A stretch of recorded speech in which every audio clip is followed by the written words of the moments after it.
Imagine a celestial courtroom, bathed in divine light, where every throne stretches into eternity. In the center, the Creator sits in profound silence, his gaze a burning fusion of love and justice. Before him kneels an angel, once glorious, now broken. His wings, once a radiant symbol of grace, are tattered from rebellion. Unlike the others cast into the abyss for their defiance, this one is different. This is Sariel, the only fallen angel in all of creation who was granted mercy. But why him? What sets Sariel apart from the rest? Why did the Creator extend grace when none other had earned it? Join us as we uncover this forgotten tale of redemption. A story that begins before the world was born, plunges into rebellion's darkness, and rises into an act of divine grace unlike any other. Sariel's journey from fall to forgiveness holds a deeper mystery, one that speaks to us all. If an angel can find mercy, perhaps there's hope for humanity, too. This is Bible Mysteries, where we uncover the truths that were never taught in Sunday school. Make sure you like, subscribe, and click that bell icon so you never miss a journey into the deep waters of God's Word. Before the first sunrise painted the Garden of Eden in gold, before the sound of a single human heartbeat echoed in the world, there was the council of the Watchers. They were not warriors like Michael. They were not messengers like Gabriel. They were guardians, observers, keepers of God's design, and among them was Sariel. He wasn't the largest or the loudest of the angels. His armor wasn't covered in battle scars, and his voice didn't boom like thunder. Instead, there was something about him that drew others close, a quiet depth in his eyes as if he was always seeing something far beyond the horizon. Sariel had been given two great tasks. First, to oversee the movement of the moon, ensuring that time itself flowed as God intended. Second, to watch over the spirits of humanity, not their bodies, but the invisible eternal flame within them. It was a role that required patience. He had to stand at a distance, looking down on the newborn world, guarding without interfering, guiding without being seen. From heaven's edge, Sariel would often gaze down at the earth, studying the first humans, Adam and Eve walking hand in hand through a forest bursting with life, children splashing in streams, laughing without fear, men shaping the first tools from stone. He watched the seasons shift over their heads, the warmth of summer, the cool whisper of autumn, the hush of snow. And each time the moon completed its cycle, Sariel would mark it in his records, knowing that in God's perfect time, these people would grow in wisdom. But there was something else. When Sariel looked at humanity, he felt something not all angels could understand. Compassion. He didn't just see them as part of the Creator's design. He saw their struggle, the way they sometimes stumbled into danger, the way sickness could strike without warning, the way hunger could make even the strongest man weak. Not all watchers felt the same way. Some looked down on humans with cold attachment. Others admired them too much. It started with small conversations among the watchers, quiet whispers in the courts of heaven. Why should we stand so far away? If we could walk among them, we could guide them directly. We have knowledge that could protect them. Why keep it hidden? Sariel tried to ignore the whispers at first. He knew the Creator's command. Do not cross the boundary between heaven and earth unless sent. It wasn't about pride or control. It was about timing. God's knowledge is like fire. In the right place, it warms and gives life. but too soon, and it burns everything to the ground. One night, or what we would call night, though heaven has no darkness, Sariel stood watching a small human settlement far below. A child lay sick in her mother's arms, her breathing shallow. The woman's eyes glistened with tears as she whispered prayers into the sky. Sariel's chest ached. He knew the cure. The earth below them grew a plant whose leaves, when crushed and steeped, could heal the fever. It was simple, but it was forbidden. And for the first time, Sariel questioned the rule. It was not long after that the watchers gathered in secret on the summit of Mount Hermon, a place so high its peaks seemed to brush the belly of heaven. There were 200 of them, their forms blazing in the starlight. Sariel stood among them as their leader, Shemahaza, spoke. "Brothers," Shemahaza said, his voice rolling like distant thunder. "You have seen their pain. You have watched them struggle. We have the power to end it. But to do so, we must descend, not as spirits, but as men." There was a murmur of agreement. Some hesitated. They knew the cost. But Shemahaza pressed on. "If we all do it, there will be no turning back. Let us swear an oath together. If one falls, we all fall. We will share in the consequences, whatever they may be." Sariel's heart pounded.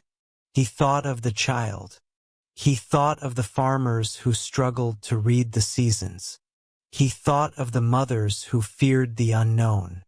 And when the oath was made, Sariel did not walk away. That night, they fell from the heavens like a rain of living stars. The humans, startled by the sight, came running to the mountaintop, where the watchers now stood in forms that looked like men, but with eyes that burned like the heart of a flame. The people did not fear them. They reached out in awe. Sariel knelt among them, touching the soil, breathing the scent of earth for the first time. He taught them to track the moon's movement to know when to plant and when to harvest. He taught the women how to mix certain leaves into teas that could heal fevers and calm pain. In the evenings, he would sit by their fires, telling them the stories of the stars. But not all that was given was good. Some watchers shared weapons of war. Others taught dark arts that twisted the human spirit. The more knowledge poured out, the more humanity's innocence began to fade. One night, as Sariel looked at the people he loved, he saw something that chilled him. Two men fighting with blades forged from metal the watchers had revealed. Blood stained the ground. The killer's eyes were filled not with sorrow, but with pride. It was then Sariel felt the first sting of guilt. He had wanted to help, but had they just opened the door to destruction? The voice came like a wind through his bones, not heard with ears, but with the soul. Sariel, he knew instantly it was the Creator. "What have you done?" The weight of the question crushed him, and for the first time in his eternal life, Sariel felt fear. The night the summons came, the sky above Mount Hermon cracked like glass. The humans below felt it before they saw it. The wind died. The birds fell silent. Even the insects hid. The air was charged heavy, as if all creation had drawn in a single breath and refused to exhale. Then the light came. It wasn't the soft glow of sunrise or the silver wash of moonlight Sariel loved. This was a light that pierced bone and soul, the radiance of heaven descending in judgment. The watchers were seized, not by human hands, but by forces no mortal could see. Angels of fire and wind, unfallen and unshaken, sent to bring the rebels home. Sariel did not resist. Some of his brothers fought, their faces twisted with rage and disbelief. Others cursed the messengers, screaming that their actions had been noble, that God was unjust to punish them. Sariel just lowered his head. The faces of the humans he had taught flashed before his mind. The healed child, the grateful families, the farmers who could now feed their villages. And then the bloodshed he had witnessed. Had he given them life, or had he given them the means to destroy it? They were brought to the throne room, the place no angel enters unless summoned. Imagine a space so vast that stars burn in the distance like torches along its walls. A floor of glass reflecting the infinite light above. And at the center, the throne, the seat of the Creator, where justice and mercy meet. Michael stood at one side, Gabriel at the other, their expressions unreadable. The watchers knelt, some defiantly, some trembling. Sariel simply closed his eyes. The Creator's voice was not like the wind this time. It was not like thunder. It was everything. You were given a place among the holy. You were trusted to watch over my children. And yet you descended, you defied, you corrupted. A murmur of protest rose from the crowd of fallen. Silence. The word wasn't shouted. Simply was. And the room obeyed. The judgment was swift. Every watcher who descended was to be bound in chains beneath the mountains in a place where no light would ever reach until the day of judgment. There would be no appeal, no second chance, no redemption. One by one, angels of fire stepped forward, wrapping chains of light around the rebels' arms and wings. The chains didn't just bind their bodies. They burned into their spirits, cutting them off from the song of heaven. Sariel felt it, the sudden emptiness, like someone had ripped out the center of who he was. The connection to God, the constant hum of divine presence that every angel feels, was gone. It was in that silence that Sariel understood what hell truly is. Here is where Sariel's story begins to diverge from the others. Many of the watchers spat curses as they were dragged away. Others plotted vengeance, their minds already twisted with pride. But Sariel began to weep, not out of fear for himself, but because he realized the damage he had done. He remembered the child he had healed. He remembered the men who had forged weapons from the knowledge given. And he whispered almost too quietly for the court to hear, "Lord, I am sorry." No angel had ever said those words from that place before. They were taken to the deep places of the earth, far below the mountains where they had first descended.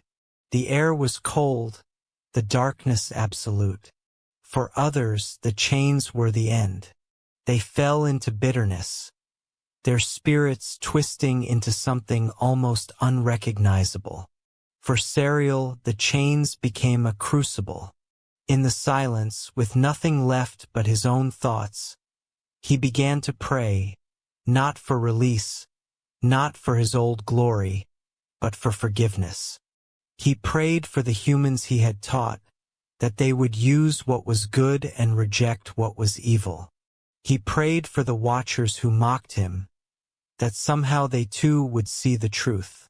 And most of all, he prayed that if God ever gave him the smallest chance to serve again, he would take it, even if it meant no one would ever remember his name. Time passed in the prison of the watchers, not days, not years. Time in that place was different. The others counted their days in bitterness. Sariel counted his in prayer. He had no light, no sky, no moon to track. The very role God had given him to mark the movement of time had been stripped away. All that remained was a steady rhythm of his own spirit, bending low in repentance. One moment, if you can even call it a moment in that timeless place, Sariel felt something he hadn't felt since the courtroom, a presence. It was faint at first, like the smell of rain before a storm or the distant warmth of a fire you can't yet see. And then he heard it. Sariel, his eyes flew open. He thought it was a memory, some echo of the past. But the voice came again, not as the crushing judgment it once was, but softer, almost gentle. Sariel, rise. In the darkness, the chains that bound him began to hum with a strange light, not the blinding fire of judgment, but a soft gold glow, warm, alive. The others stared in disbelief. What is this? One of them hissed. Why him? Another growled. The glow grew brighter, and for the first time in an age, Sariel felt the pull of heaven calling him upward. He didn't know why. He didn't dare to ask. He simply whispered, "Thank you." And then he was gone from the pit. Sariel stood once again in the court of heaven. Felt different now. Before he had walked in as one who belonged there, confident, clothed in glory. Now he stood as one who had been stripped bare, humbled and utterly dependent on the mercy of the one before him. The Creator's voice filled the space. "Sariel, do you know why you are here?" Sariel bowed so low his forehead touched the glass-like floor. "No, Lord, only that you have called and I am here. I have seen your heart in the darkness. You grieved not for your place, but for your sin. You sought not your own glory, but my mercy." There was a pause, the kind of pause that feels like the whole universe is leaning in to listen. "Rise, Sariel, your chains are broken. I am sending you again." Sariel trembled. "Lord, am I worthy?" "No," the Creator said plainly, "but my mercy makes you so." He was given a new role, no longer a watcher in the same sense as before, no longer one to reveal the deep mysteries of heaven prematurely. Now Sariel would serve as a guide to human souls, a healer to the wounded, a guardian to those walking in the shadows of death. Some traditions say this was the moment Sariel became an angel of healing, working alongside Raphael. Others say he became a guardian of the moon once more, but this time not to reveal forbidden secrets, only to keep the rhythm of God's creation in order. But whatever the title, one truth stood above them all. Sariel was the first and only fallen angel to be restored. Word spread through the hosts of heaven like wildfire. Some rejoiced. Angels who had once loved Sariel celebrated his return. Others struggled to understand. Why him? Why not the others? Does this mean any fallen angel could return? Michael, ever the commander, answered plainly, "No, mercy is given to those who repent," and only Sariel repented. When Sariel's eyes opened again, it was not to the blinding light of heaven, but to the soft glow of moonlight over a quiet valley. The air was cool, carrying the scent of cedar and wildflowers. The sound of a stream whispered nearby. Somewhere in the distance, a shepherd sang to his flock. For a moment, Sariel simply stood still, letting the world breathe around him. He had been gone from earth for what felt like an eternity, but it was as though he could still hear the echo of the chains that once bound him. The last time Sariel had walked the earth, he had descended like a star falling from the sky. Brilliant, awe-inspiring, terrifying in his majesty. This time it was different. There was no blaze of glory, no throng of humans rushing to see the man from the heavens. He appeared quietly unseen, like a shadow that only the spiritually awake might notice. It was intentional. This was not a mission to be noticed. It was a mission to serve. Not far from the valley, Sariel found a small village. The people were weary, their clothes threadbare, their eyes heavy with hunger and worry. Near the edge of the village, he saw a boy lying in the dirt. His skin was pale, his breath shallow. A woman knelt beside him, trying desperately to feed him water from a cracked clay cup. Sariel knelt down opposite her. She didn't know who he was. She only saw a stranger with kind eyes. He asked, "What happened to your son?" The woman's voice trembled. "The fever came 3 days ago. I've prayed for healing, but the herbs I once knew how to use, they've been forgotten." Sariel's chest tightened. It was his fault that humanity had once learned too much too soon, and now in fear had thrown away even the good knowledge. But this time he didn't reveal forbidden secrets. Instead, he knelt and prayed. His hand rested on the boy's forehead, and with a whisper that only heaven could hear, he called upon the Creator's mercy. Moments later, the boy's breathing deepened. Color returned to his cheeks. The mother's eyes filled with tears as she pulled him close. "Who are you?" she asked. Sariel smiled faintly. "A friend, nothing more." And before she could thank him, he was gone, disappearing into the crowd. This became his way. Sariel walked the earth, moving from village to village. He tended the sick. He guided the lost. He whispered words of courage into the hearts of those who had given up hope. Sometimes he worked through dreams, planting visions in the minds of those who needed guidance. Sometimes he simply walked beside the lonely, unseen, until they found their way home. One night, Sariel stood alone in a field, looking up at the moon. It was full and bright, casting silver light across the land. The moon had been his first assignment, the great timekeeper of the heavens. Now, as he gazed at it, he realized it had become something more, a reminder. The moon doesn't shine with its own light. It reflects the light of the sun. And Sariel knew that was him now. He had no light of his own anymore, only what the Creator allowed to shine through him. It was in that field that he heard a voice, deep, familiar, and cold. "You don't belong here." Sariel turned to see one of the watchers, still bound in bitterness, yet roaming in spirit to tempt and corrupt. His chains were spiritual now, unseen, but they still held.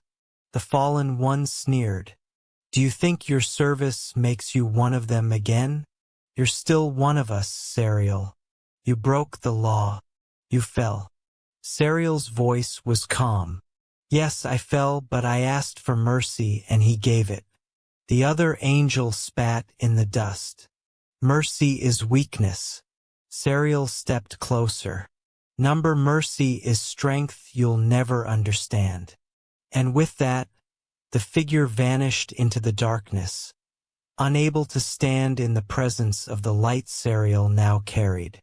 Sariel's work on earth had stretched across generations.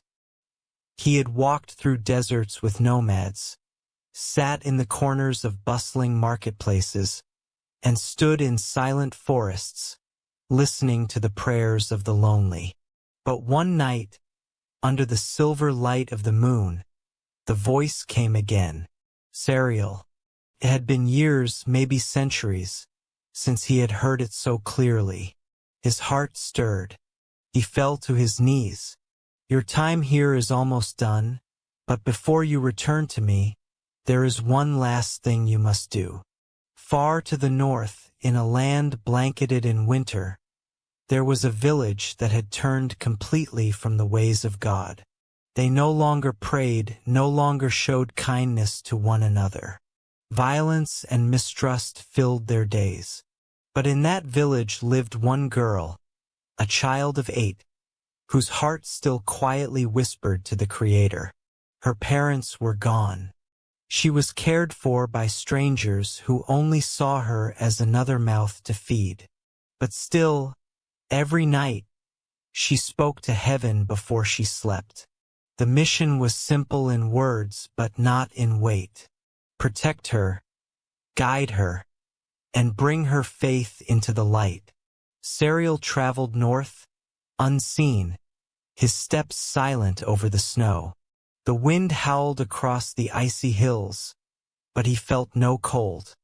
His focus was on the single flicker of faith he could sense. The girl's prayers faint but steady, like a candle fighting the darkness. When he reached the village, he saw the truth. Harsh faces, empty eyes, doors slammed against strangers. No laughter, no music. The girl was there in a small wooden hut, kneeling beside her bed. Her voice was barely a whisper. God, if you hear me, please send someone. Sariel couldn't appear in shining glory. That would frighten them. Instead, he took the form of a quiet traveler. He began to help the villagers in small ways, repairing a broken roof, carrying water from the frozen river, leaving firewood at doorsteps during the night. For the girl, he became a friend. He told her stories, not directly from heaven, but woven with truths about love, forgiveness, and courage.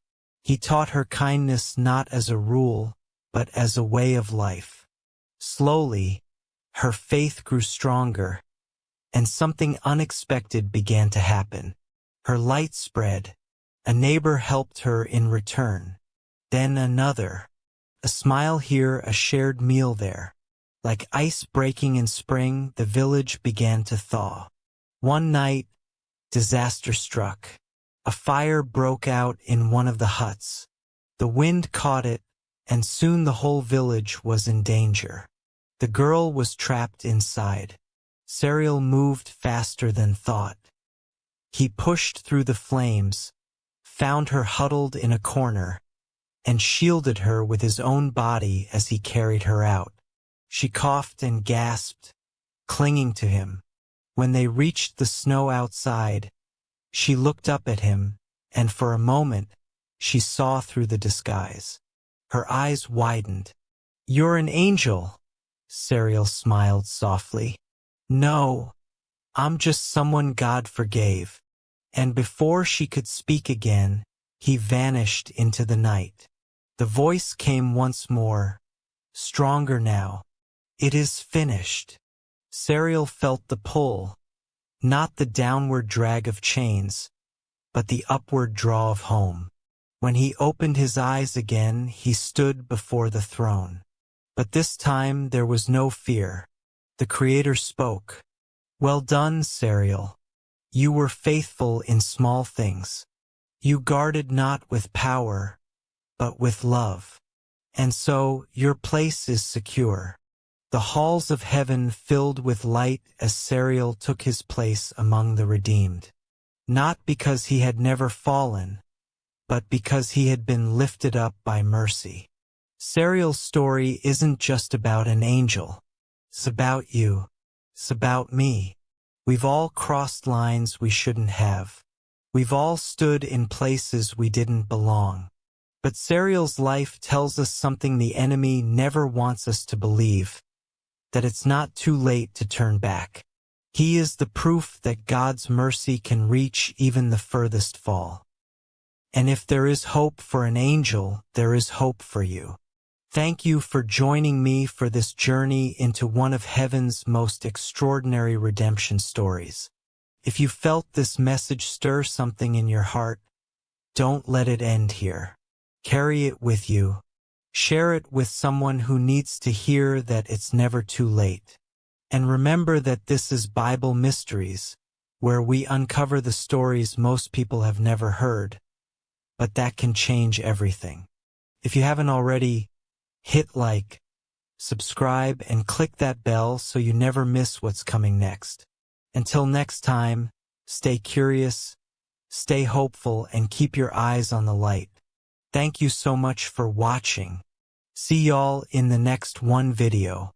If you like my channel, like and subscribe.